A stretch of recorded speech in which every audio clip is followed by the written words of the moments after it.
నమస్తే అండి.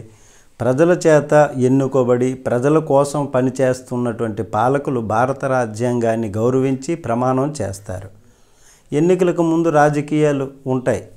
ఎన్నికల తరువాత పాలనలోకి వచ్చిన తర్వాత, ప్రభుత్వంలోనికి వచ్చిన తర్వాత రాజ్యాంగబద్ధంగా అందరికీ సమన్యాయం చేయాలి. అంతేకాని మన వాళ్ళకి మనం చూసుకుందాం, అవతల వాళ్ళని తోసేద్దాం, విడిచిపెట్టేద్దాం, విధ్వంసం చేసేద్దాం అని అనేటటువంటి విధంగా ఉండకూడదు. 40 సంవత్సరాల రాజకీయ అనుభవం ఉన్నటువంటి చంద్రబాబు గారు వైఎస్ఆర్ కాంగ్రెస్ పార్టీ వాళ్ళకి సహాయం చేస్తే పాముకు పాలు పోసి పోషించినట్లే. ఇది తన పార్టీ కార్యకర్తలను ఉద్దేశించి మాట్లాడారు. ఇలా మాట్లాడవచ్చా? అసలు దీనిలో ఏం పనులు ఉంటాయి, ఏం చేస్తారు? వాళ్ళకి కాంట్రాక్టులు లాంటివి ఇవ్వటం, ఇస్తే కనుక ఎందుకు ఇస్తున్నారో తెలియదు. కానీ ఇప్పుడు పార్టీలు ఏంటి?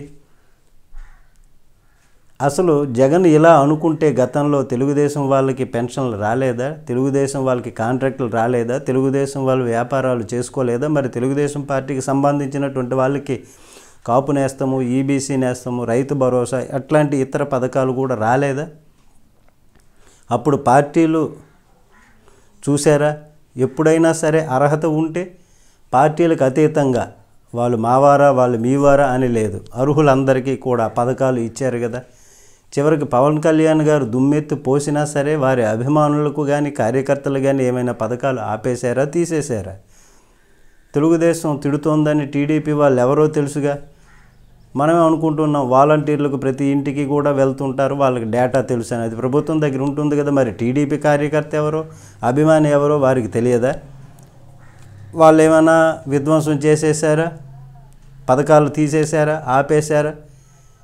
ఇల్లులు కూల్చేశారా, నాలమట్టం చేసేసారా, వ్యాపారాలు పోగొట్టేశారా?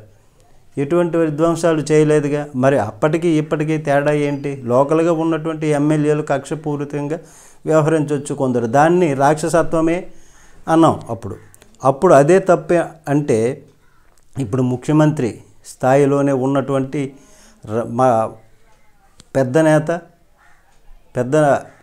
పెద్ద ఆయన రాజకీయం ప్రకారంగానే ఉండాలి, పక్కవాడిని చూడకూడదు, బతకనీయకూడదు అన్నటువంటి మార్గం కరెక్టా?